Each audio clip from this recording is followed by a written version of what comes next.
The Benjamin Dixon Show is only possible with listener support. Go to www.thebenjamindixonshow.com to register for our blog and join the Progressive Army. And now, ladies and gentlemen, You're now about to witness the truth. It's the Benjamin Dixon Show.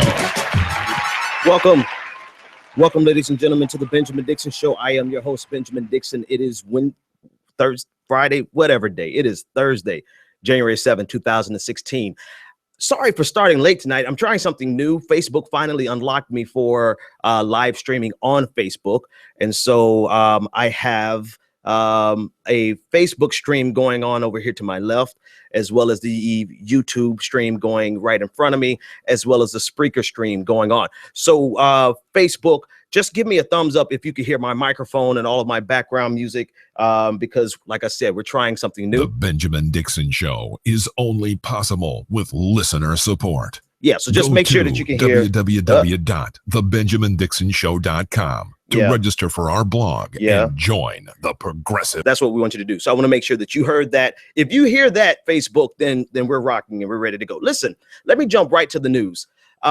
Republican governor of Maine, Paul LePage. You know, the dog whistle, the racist dog whistle is broken.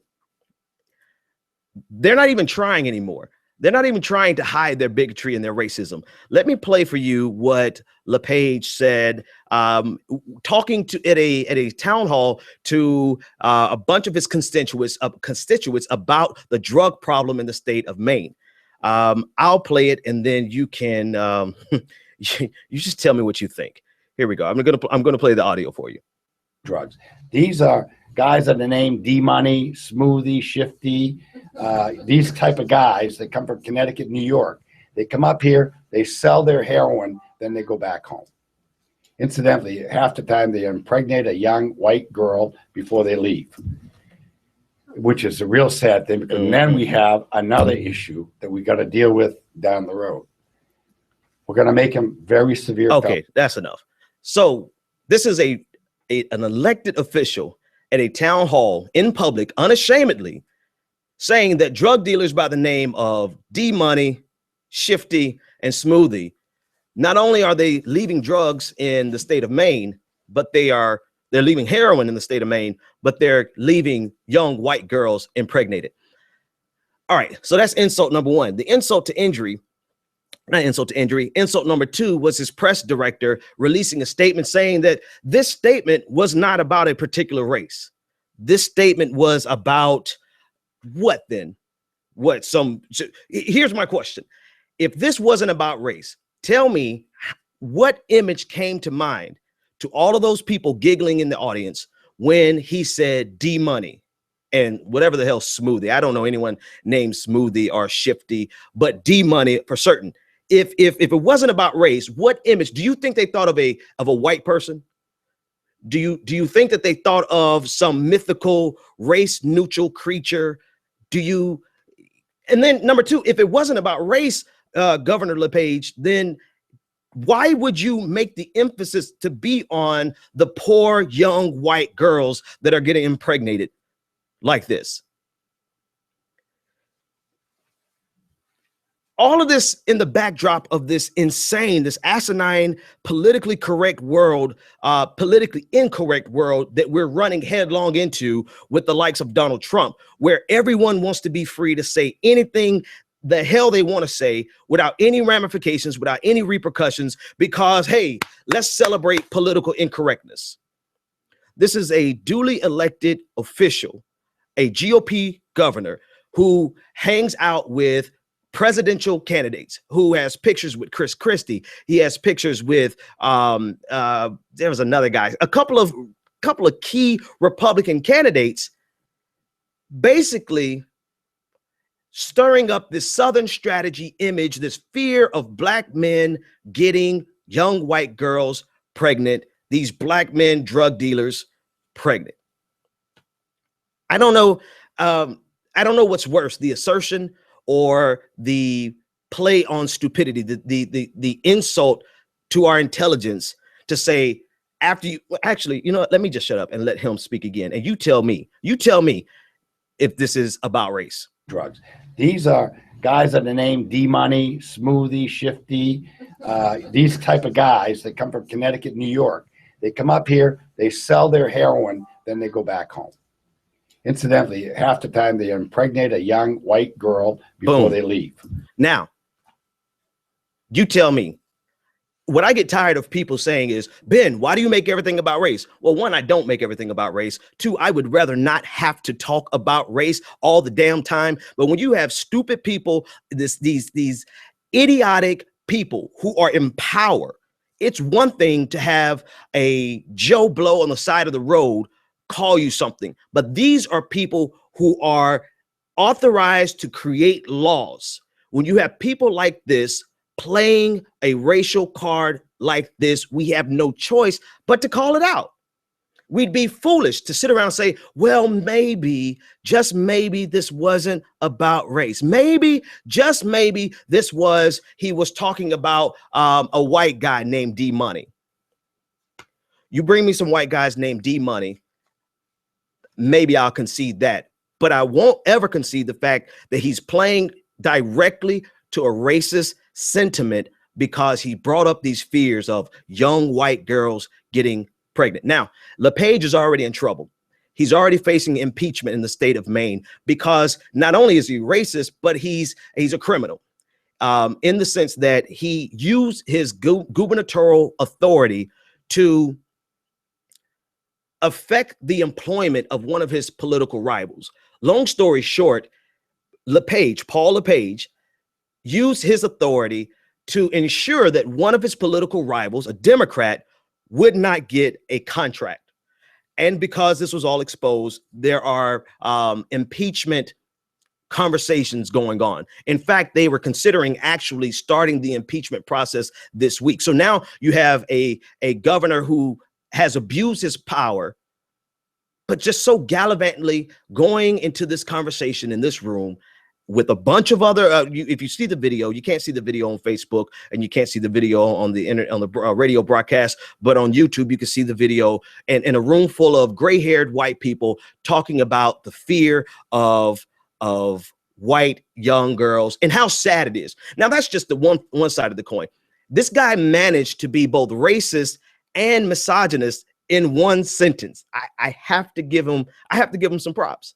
It takes a level of bigotry, of skill to be able to be both racist and misogynistic in one seamless, effortless sentence. Because he's playing on this idea that these young girls are powerless against these big hulking, ethnically neutral drug dealers, if you let him say it, right? That they are not able, that they are the problem on the state and that they're not able to make these decisions on their own. So you have a whole slew of things happening. And all of this just happened like 10 minutes. All of this broke 10 minutes before I started my show. But he said this on yesterday and it's become national news today. So my estimation is that those impeachment proceedings, they're probably going to definitely take place now. And he should be no longer a governor. But the problem is that we have empowered people like this to be in office. Either we've empowered them by directly voting for them, or we've empowered them by not voting at all. And people like this here in the Northeast, right? This is one of our neighbors to the north. This is the liberal bastion of the Northeast. And you get such racist sentiments as this. All right, folks, you can join the conversation, 857-600-0518. Have some comments here in the comment room. You guys can chat there in Facebook and I will answer any questions there. If you're on YouTube, you know how we do it. You can tweet me live at the BPD show. There's a lot of other news going on. China that I'm going to hit. I'm going to hit it all. So China stock market not crashed, but definitely plummeted. And this is a major concern for the United States for many reasons. One, it's a concern for me because, you know, in my very, very, very modest portfolio, I can't emphasize how modest it is. You know, what happens in China affects anyone who has money invested here in the United States. And so as I opened up my app to see how bad we were hit, I just saw red lines all the way across and down to my little bitty portfolio. We didn't get hurt too badly, but it speaks to the interconnectivity of the global economy and the level to which we are in bed. What happens in China happens here. And there are some buffers. There are some laws that keeps so much investment from happening across international borders, which softens the blow. But we are ultimately trying to move head first in that direction. We're trying to get even more in bed in the international global economy. And so anytime something happens like this in China, where the stocks crash, then we're going to feel it in the United States. And that's just sort of the overview. That's the superficial conversation that many people are having. It is the result of China finally allowing their currency to devalue versus artificially inflating it and keeping it having it stronger. And so, but the bigger implication really is the underlying conversation that you have to have with regard to this global economy. And what I mean by that is simply this. Is that we have great fears in the United States of a Chinese economy slowing down, because I believe over 50%, let's just take one company, Apple, for instance, 50% of Apple's earnings came from China, which means American companies have turned their eyes towards this burgeoning middle class that is occurring in China. Simultaneously, we see the decline of the middle class here in the United States. We see more people in poverty than ever. We see the top 1% amalgamating as much wealth as possible. And so we have a situation where now the companies here in the United States, they're really afraid, because if China tanks too badly, well, then there goes that middle class. If the economy slows down too much, then there goes their access to such a large middle class. Why this is important for us here in the United States is because it shows a precedent. It shows the attention and the desire of companies in the United States. Their interest is no longer necessarily in the United States middle class. We see the middle class dwindling. And over in China, we see the middle class at one time burgeoning. And so all of the investment was going, let's sell our products in China. Let's make all of our money in China. And that really shows you that we as Americans in the middle class are no longer the priority. And to me, that's the real conversation about this global economy where what happens in China happens here, but it's already happened. Not only have our jobs gone overseas, but the wealth that those jobs brings has gone overseas. And because of that, companies know that people don't have money, disposable income here in the United States like we used to. And so they look towards a middle class. All of that to set this conversation up with regards to this election, Bernie Sanders and the middle class. It's all about the growth and the sustenance, the sustaining of the middle class. These corporations need the middle class to thrive, for them to thrive. And so when we see politicians running around, gallivanting around the country, proposing policies that are not going to be beneficial to the American middle class, you should already know that's because their investors, and I call their lobbyists investors, their investors realize that they can get money from the middle class in China. This is not hyperbole. This is not conspiracy theory. This is just the cold, hard facts that the middle class in China has been the focus of our multinational corporations for a long time, not just in China, but just in Southeast Asia and that corridor. That has been the focus of corporations for a very long time, because the middle class here in the United States for the last 40 years has dwindled, and the disposable income of the middle class has dwindled. And we cannot spend the way we used to spend. And without us spending, there is no consumption. Yes, this is the Benjamin Dixon Show. We go straight from a conversation about race into a conversation about economics. Because that's really that's really the undercurrent. That's what is happening right underneath our noses for the last 40 years. The attention we have been distracted by so many other things. All the while, the wealth of the middle class has dwindled. The average income of the middle class has been stagnated for over 40 years. And now we are all supposed to be concerned because the stock market in China has started to tank, and that's going to hurt people who have investments. But how many Americans even have an investment? How many Americans actually lost something today? Versus how many Americans are really just living paycheck to paycheck? How many Americans are really struggling just to make the rent, let alone go out and spend money for the holidays? And because the American middle class is in such a strained position, well, companies know they can look overseas and make their money elsewhere. So the real conversation about this stock market that you may not hear in a lot of places, but hopefully you will hear, is the effect that this crash is going to have on the Chinese middle class.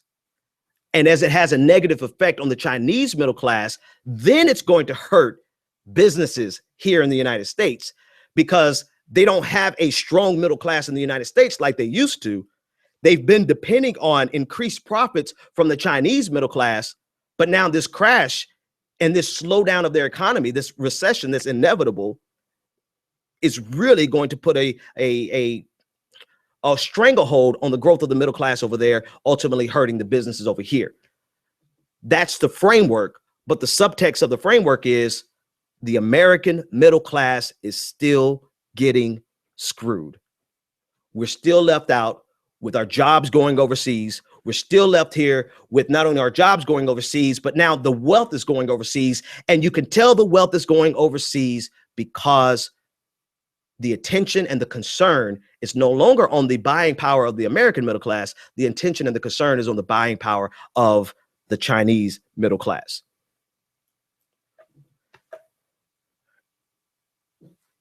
I mean, that's pretty much it. That's pretty much it. There's a lot of things in that conversation. I was reading an article from the AP discussing the effects that this bubble in China is having on gas prices. And there is some commentary that I want to give in regard to the competition or the opposition that I don't know if a lot of people realize is at the core of our entire economic system. You have investors who are losing their shirts because gas prices are going down. A barrel of gas is so much cheaper this year. It's cheap. A barrel of gas is cheaper today than it was in 2004. And so you have investors who enjoyed the privilege of having gas for us be $5 a gallon because they were making money hand over foot. But now that gas prices are going down, investors in the gas commodities are losing their shirts, while the rest of us are like, it's about damn time. We need these prices to go down. So there's a natural competition between interest, right? There's natural winners and losers in this economic paradigm that we live under. And the reality of it is that if we continue in this route, we're always going to be, I don't know, what's the phrase? I have a religious phrase the religious phrase is, we will always be robbing Peter to pay Paul, right? We investors need the price of gas to be exorbitant. They want gas to be $5 a gallon because they make hand over foot, while that strangles us. And so this natural competition is, if you look at what's happening in China, it really exposes a lot of things that's really extremely relevant to American life, this election that's coming up, and the plight of the average American and the middle class. All right, folks. I want to talk more about China, but there's a lot of things happening in the news that I have to cover. Last night, we briefly discussed Sandra Bland's police officer being arrested. Actually, yesterday he was indicted. Today, he was arrested and charged with perjury. Sandra Bland's mother actually gave commentary on it, saying that this is not justice. And we discussed this at length last night because in reality, we're talking about the death of a human being because of the actions of an overzealous police officer who has now been placed under arrest and facing charges that would only really give him at most a year in prison, and I believe a $4,200 fine.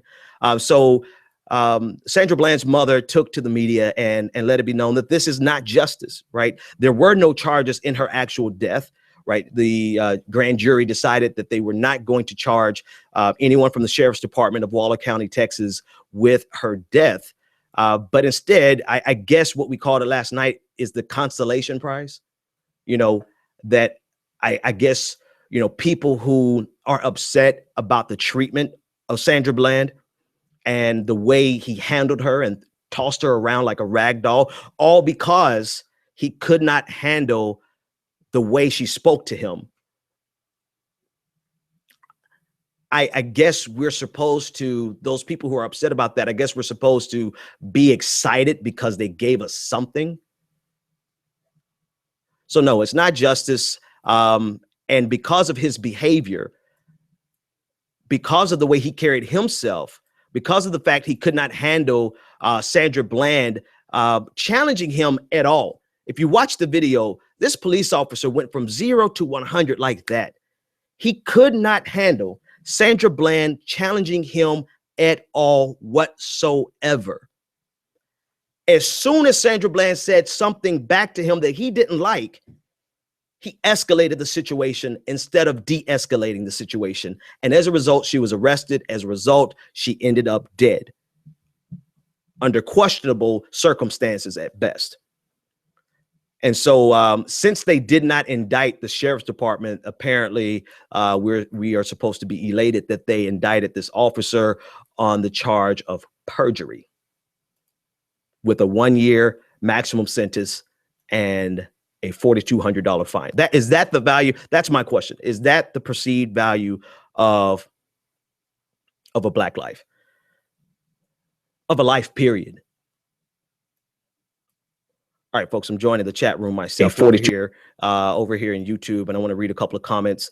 And again, you guys feel free to join in the conversation, 857-600-0518. We are broadcasting live via Spreaker, via YouTube, and tonight, for the first time, we're broadcasting live on Facebook.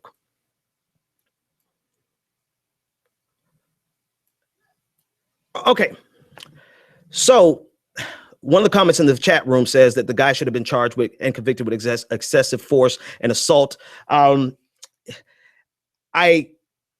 want to mention that simply because it speaks to a bigger problem with regard to police brutality in the United States, is the leeway that we give police officers because of courts' decisions over the years that they would rather err on the side of police officers being too aggressive than not aggressive at all, and have police officers who feel as though they can't carry out their duty to protect and serve. That leeway has opened the door to police officers getting away with things year after year, day after day. And in this case, he was so much more likely to never be charged with excessive force, with anything. The very best they could get was perjury. So that speaks to the reforms that we need to actually look for, right? We need specific reforms. We need reforms that will change exactly how these police officers behave and interact with the community, right? Our expectations of the police officers has to change. It should not be okay for us to have a police culture in the United States where we just assume that they are going to be abusive because that's the way they carry themselves, right? We should not have to fear our police officers. We have to change the fundamental nature in which they police and protect and serve. But we can't change that unless we start changing the actual policies, the legislation that gives them the leeway to be as abusive as they want to be. And the same policies, the federal policies that gives them access to all of these militarized vehicles, so that when they don't have any action going on in their city, as soon as one thing jumps off, they jump in their Humvees and they dress up in their military fatigue and they lose their damn minds.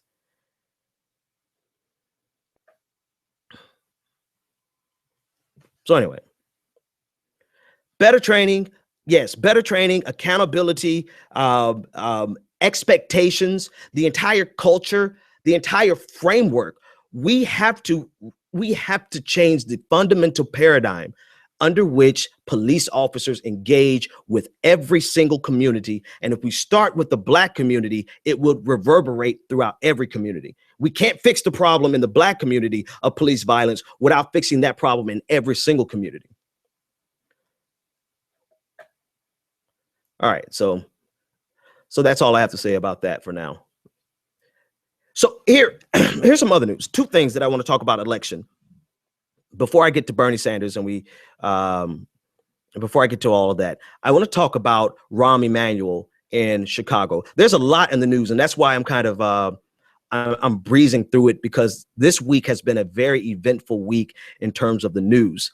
Rahm Emanuel, evidence is coming out confirming our suspicion about Rahm Emanuel's involvement in the cover-up of Laquan McDaniel's, or the suppression of the video, the dash cam video showing Chicago police officers essentially executing LaShawn McDonald.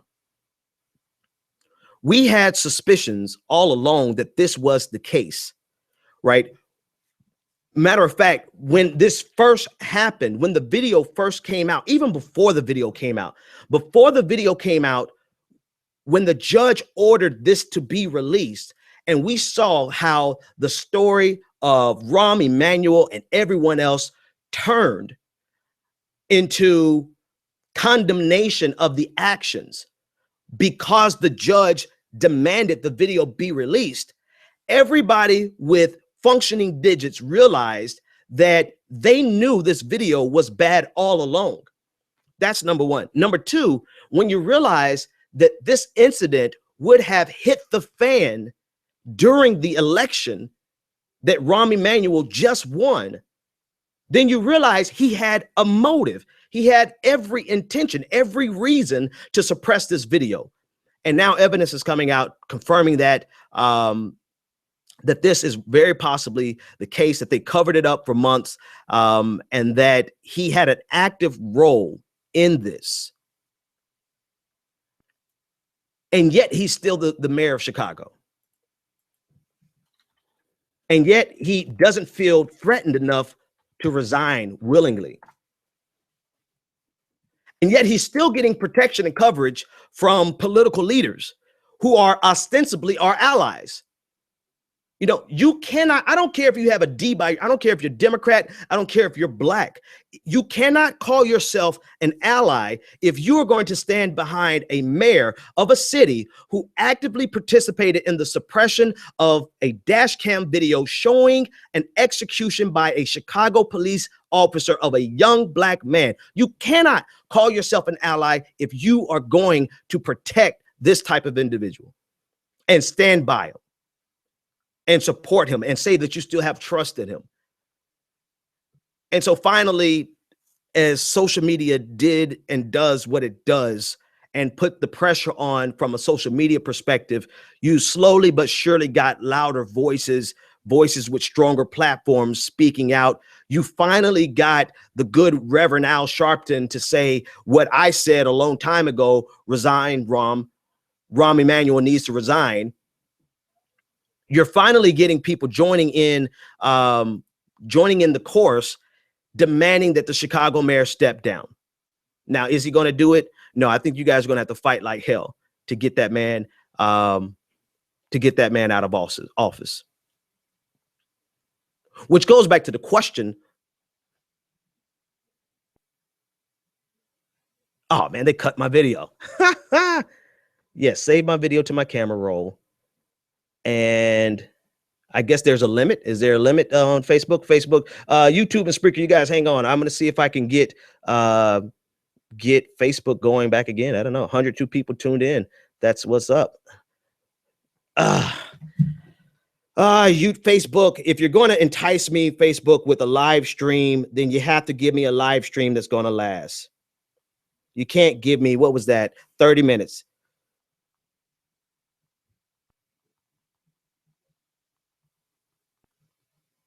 You can't give me 30 minutes and then cut in the middle of the show and I have to stop what I'm doing and start the show over again, you know. So anyway, we're back over here on Facebook. The angle might be a little different. But anyway, back to Rahm Emanuel. Rahm Emanuel, it speaks to the...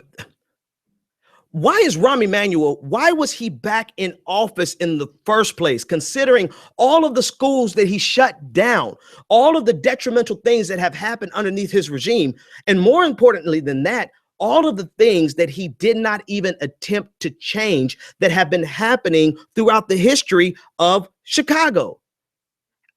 How did you, Chicago, I'm talking to Chicago specifically now, how did you allow him to get back in there in the first place? Such that now legislation has to be passed. They are actually, one of his business partners is going to co-sign on this piece of legislation showing, getting a recall enacted. But why have to go through a recall when Rahm Emanuel should never have been reelected in the first place? And so as proud as I am of Chicago shutting down the Magnificent Mile and all these wonderful young voices coming and speaking out, doing what they're doing in Chicago, where was all this energy when it was time to vote and you could have gotten rid of him in the first place? We can't be reactionary, people. We cannot be reactionary. We absolutely must be proactive and recognize when someone, even if they have a D by their name, everybody with a D by their name, a Democrat is not your ally. Now, it would have been artful and tasteful for me to say everyone with an R by your name is not necessarily your enemy, but I'm not feeling that right now. I'm just going to say that everyone who has a D by your name is clearly not your ally. Which brings me to Debbie Wasserman Schultz. But before I go there, I want to take this call. 202, I have Solomon from DC. What's on your mind? Oh, I called before Debbie. Dang it. Yeah. Yes, you called before Debbie. Oh, well. Well, Rahm Emanuel's good enough, I guess. But talking about Rahm Emanuel and how he still managed to get reelected, I was going to ask how much you think his connections to Obama and Clinton had to do with that, despite the fact that it was so close. The fact that Obama literally called him his boy, combined with low turnout means the black people who didn't go out to vote for him, like, well, he's Obama's guy. Obama literally says, Rahm Emanuel is my boy. He's my guy. He's my Chicago guy. And that's the Chicago politics. And so despite the fact that he closes schools and he's obviously colluding with the police, with the black sites and the police brutality. Right. He has the establishment on his side. He still has Hillary Clinton and Obama's support right now, so he doesn't feel like he needs to move in any direction. Just keep doing what he's doing. And he's literally a pledged superdelegate for Hillary Clinton. So there's no way she's ever going to turn on him to change that. So the only person who could even push him in any direction is Obama, and he shows no willingness to do it. You know what? President Obama has no reason, possibly, but every incentive in the sense that he has nothing to lose, right? President Obama is never going to run for office ever again. He doesn't need Rahm Emanuel for anything. Matter of fact, if I was President Obama, based on everything I've read about Rahm Emanuel and how Rahm Emanuel was the stranglehold rather on the Obama administration, actually affecting real progressive change. And President Obama finally realizing that after they had paid out trillions of dollars in the bailout, I would get back and tell Emanuel to go sit the hell down somewhere. Obama really, one of the commissioners of Chicago said, Obama, you need to come get your boy.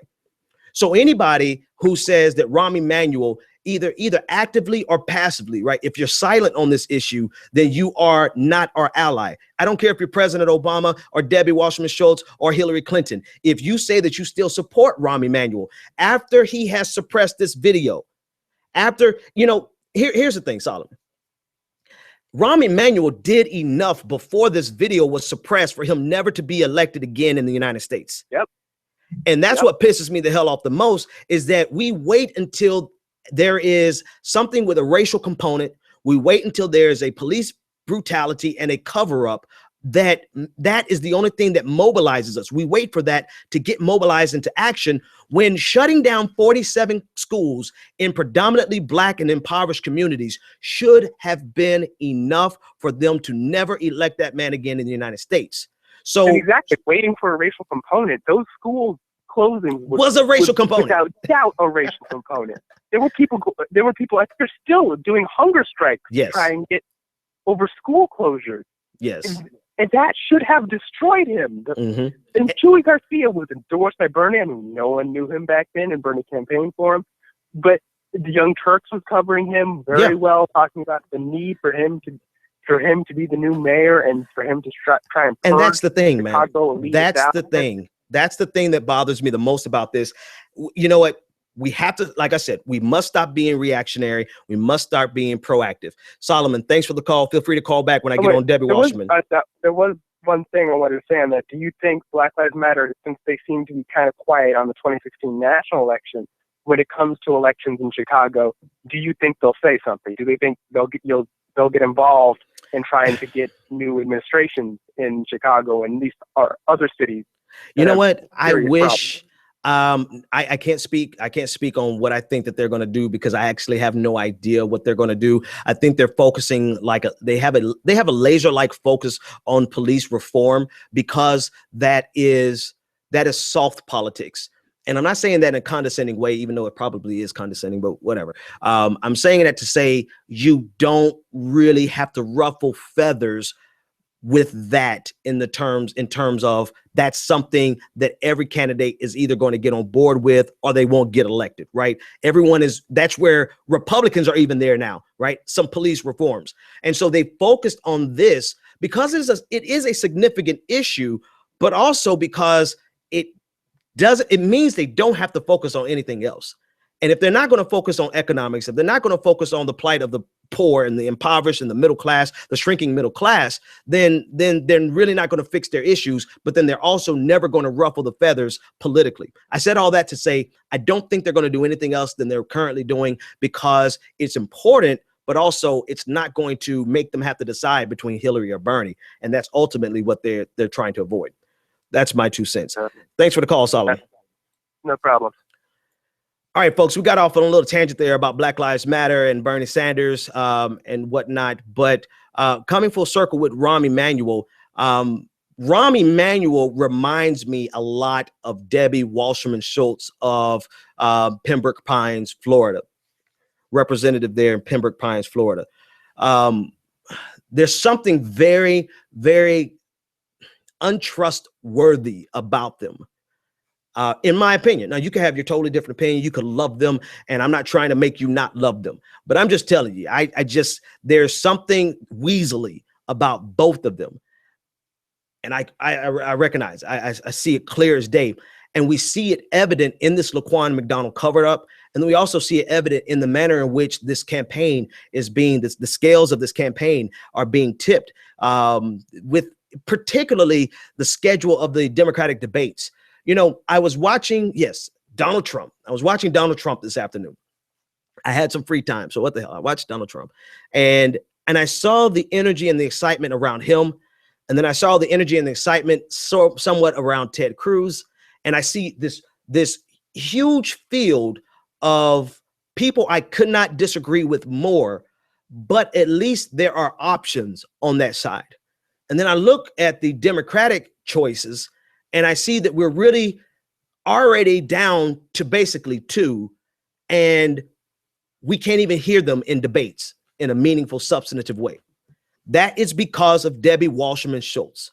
Debbie Wasserman Schultz has intentionally sandbagged the debating process. Vox did a wonderful article about it, really basically saying that the only conclusion one can draw from this ridiculous debate schedule set up by Debbie Wasserman Schultz is that she doesn't want people to watch the debates. Now you can fill in the blanks as to why you think that is. I already know why it is, but I'll let you decide that for yourself. But I bring her up because she and Rahm Emanuel absolutely represent everything wrong with Democratic politics. The establishment taking advantage of their voters, of people who just willingly would vote for a D over an R no matter what. And because of those assumptions, because of that, they really feel cavalier. That's the word I've been looking for all week.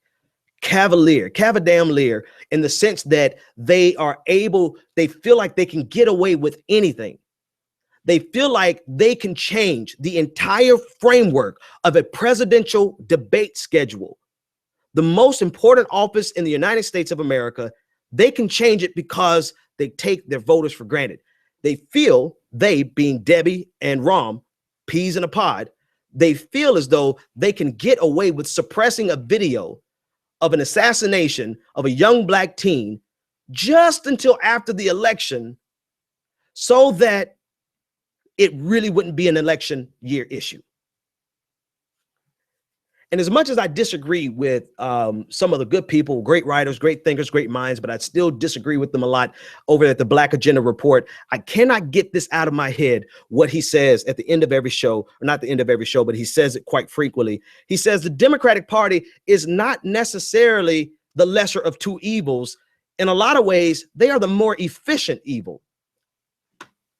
I'll send my 25-cent royalty over there to him, because it's when you see what Rahm Emanuel has done, when you see what Debbie Wasserman Schultz has done, I don't know how anyone can conclude anything else other than the establishment Democratic Party is so efficient because of the apathy of their voters. And I'm talking to every person who just kind of, at least you go out and vote, but maybe you don't go out and vote, and you know that you would never, if you never do anything, you'll never vote for a Republican. That puts us in a position where they can take advantage of our votes and start doing the type of crap that they've been doing, the type of foolishness that we saw in Chicago. And it's not just Chicago. It's not just Debbie Wasserman Schultz. It's establishment politics 101. We see it all across the country. We see it in all types of formats. We see it in all types of cities. We see politicians become comfortable because they know they can just count on people getting up, if they get up at all, and going and vote against the Republicans because they feel like the Republicans are the lesser of two evils. Now, I'm clearly, if you've listened to me more than 5 seconds, I'm clearly not abdicating the Republican Party, because if I had more time, I would deal with the insanity that I saw when I watched Donald Trump. But what I'm saying is that if these people want our support and they want our votes, then they cannot treat us as if we were the help. They cannot treat, and I'm talking, when I say us, I'm not just talking about black people. I'm talking about minorities across the board. I'm talking about the LGBTQ. I'm talking about the Hispanic community. I'm talking about every part of that big tent that elects Democrats year after year, every 2 years. Not a single component of that big tent coalition should be taken for granted. But unless we show them that, not say it, unless we show them that, then we will keep getting people like Rahm Emanuel in office. Caller, you're live on the air. What's your name, comment, and or question? Hey, Benjamin, how's it going? This is Anthony. Well, sticking on the topic of what you were saying, pretty much the corruption in the Democratic Party with people like Rahm Emanuel and Debbie Schultz. I was a Democrat. I switched to being an independent for all the reasons that you just stated. I did not want them seeing my name on a piece of paper and assuming they had my vote. Now, the problem is I'm a Bernie Sanders supporter at this point, and I live in Nevada. It's a caucus state. It's very important people get out and are active. So I've had to re-register as a Democrat.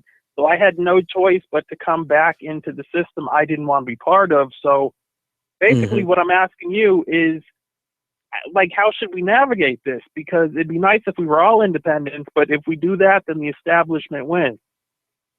Well, actually, unpack that for me. If we're all independents, the establishment wins. How does that add up? Okay.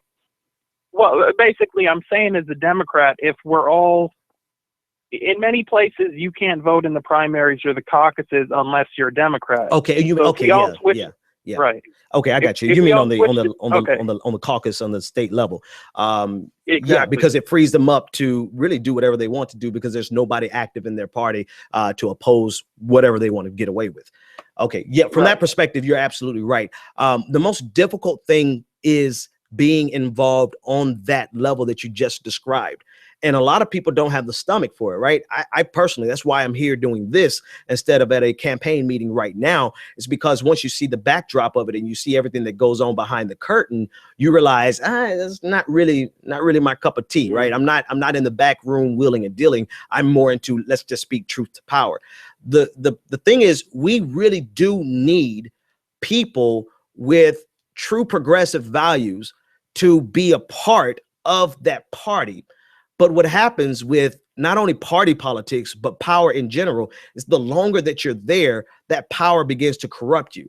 And the more power you put together over time, the more it corrupts you. It may not corrupt you in the sense that you do something criminal, but it corrupts you in the sense that the reasons you came in there in the first place are now kind of a wash, and you're really there for the sport. And so I don't know. I honestly, I can't tell you what the solution is in terms of fixing the system. But what I can tell you is that the start of it is for us to realize that there is a very serious problem in the first place, because a lot of people are really asleep to the reality that we are electing people who are almost as bad to us as any Republican would ever be.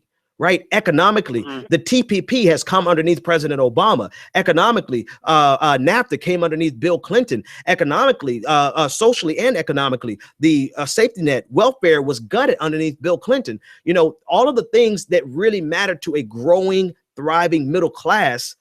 You know, we have suffered some serious blows from our own people, and yet we kind of operate as if somehow they're still better for us in the long run. I think the solution is for us to think a little bit harder about what is actually good for us and start having these conversations and start mentioning names like Bernie Sanders, start mentioning other names from the Green Party, just start mentioning other names that would at least spark a conversation about the real issues, because we're not even having conversations in the media about the real issues. Hey, man, thanks so much for the call. I want to grab a couple more of these callers before my time is up. All right. This is Will from New York. Will, what's on your mind? Hey, Ben, what's up? So someone made a comment about voter apathy and how it creates the establishment Democrats. Both parties are corrupt.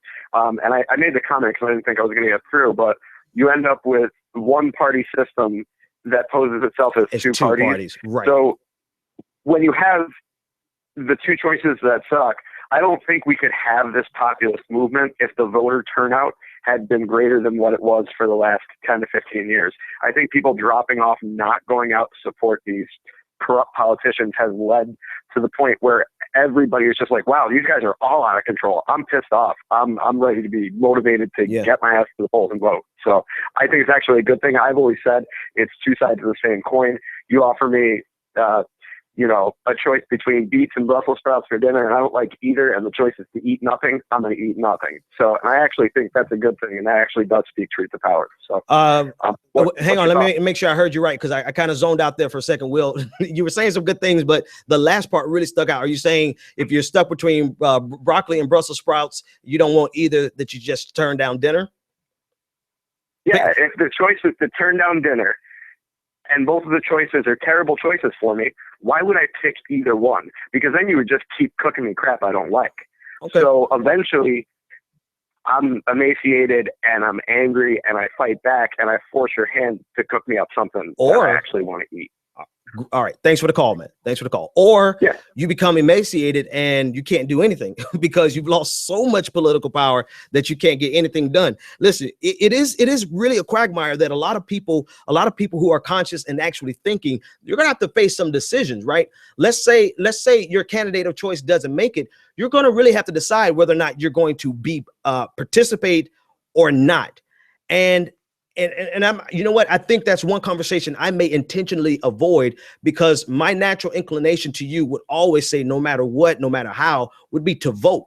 But you know, if you have a protest vote, I'm not gonna sit here and try to change your mind about it. I will encourage everyone else to always vote.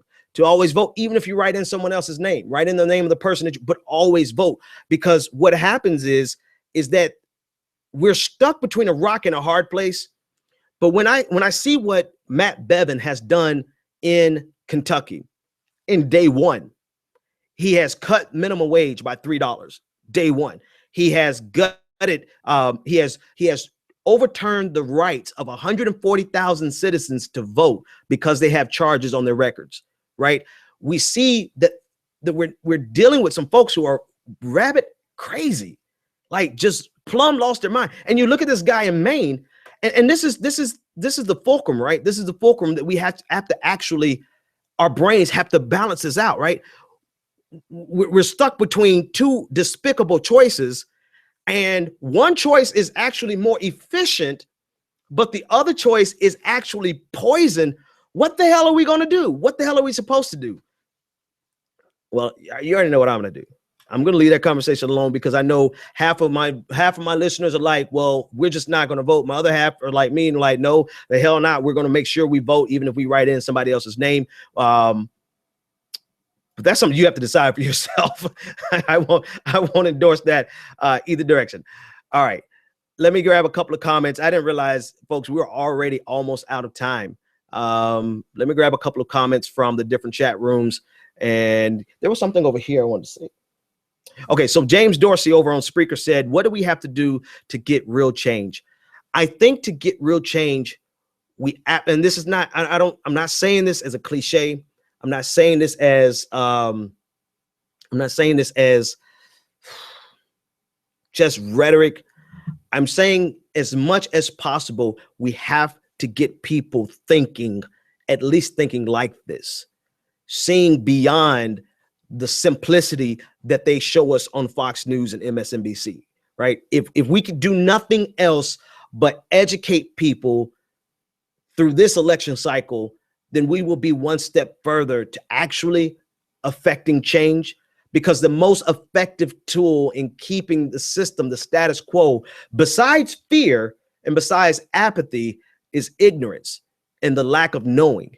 So, you know, we have to beat that trifecta, that the trifecta of fear, apathy, and just ignorance. And that's the only way we'll start seeing some real change. But we are fighting an uphill battle. I have to say that. Definitely. Let me read a couple more questions. Goddess Pamela in the chat room. I like this. She said, political laziness is killing us by making the Democratic Party a replica of the Republican Party. I don't have my applause line this week, and I really hate that I don't, because I would applaud that, because that's absolutely true. That's absolutely true. Let me see a couple more questions. Voter apathy does create a one-party system posing as two parties, but that's what creates the populist movements we now have. You know, yeah, that's pretty much what the last caller just said. And one more comment.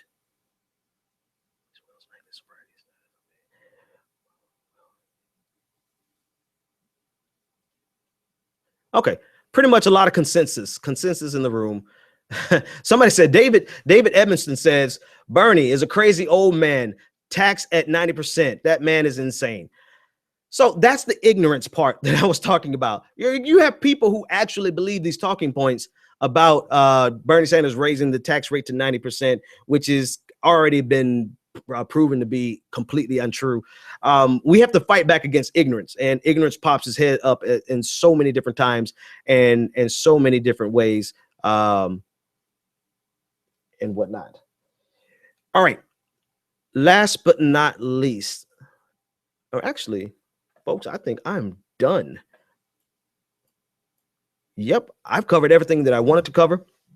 Top of the hour, we talked about Paul LePage. I want to make sure that this guy gets his just dessert. So make sure you share that video. Go to YouTube and share that video on Twitter, everywhere. Spread it around because people really need to know the reality of how seamless racism still is in America. How easy it just flowed from his lips. Didn't even have a second thought about it. Didn't see anything wrong with it until after it was said. You saw the alarms go off in his head when he realized, oh, I might have said something stupid. But this is what we're really dealing with. You know, there was one more thing I want to talk about, and that was Donald Trump. I'm watching Donald Trump, and I'm watching him live on MSNBC. And on MSNBC, he has found a new home because I guess for whatever reason, they love him. They get better ratings because of him there. And I'm watching him hit his stride, and it becomes painfully evident that the years of investment in propaganda, in the Southern strategy, in fear mongering, in bigotry and hatred has really paid off for the Republican Party more than that they could even bargain for, right? They've gotten more than what they could have bargained for. And you see Donald Trump is actually mobilizing a lot of people because of his lack of political correctness. Like, they don't care that he says, they don't even believe, this is what I saw. They don't even believe that he said the racist things that he says, even though it's on video. They just like the fact that he's politically incorrect. This is going to be a pivotal election, more so than even Barack Obama's election. And I know people say that every year, but when you look at the shift and the choices, we're really looking at the choice between going in a direction that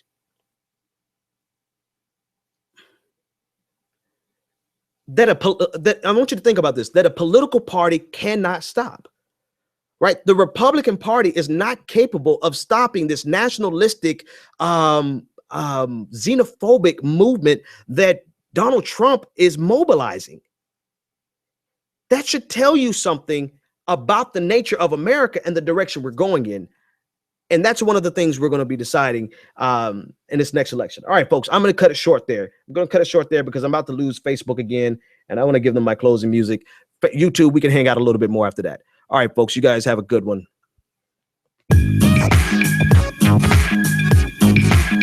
The Benjamin Dixon Show is only possible with listener support.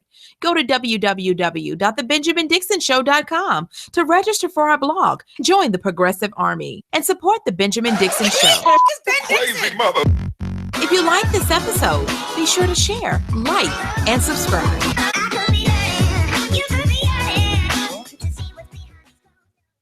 Consider becoming a Patreon. Go to www.patreon.com/The BPD Show and support The Benjamin Dixon Show. See you later, Facebook. Spreaker, y'all keep it fresh over there. YouTube. All right. I don't like, I'm a little upset with Facebook. Why do I only get 30 minutes at a time? That's whack. All right, YouTube. Actually, it's the weekend. I'm getting ready to get out of here. Anyone interested in joining the Progressive Army, hit me at the BPD Show on Twitter.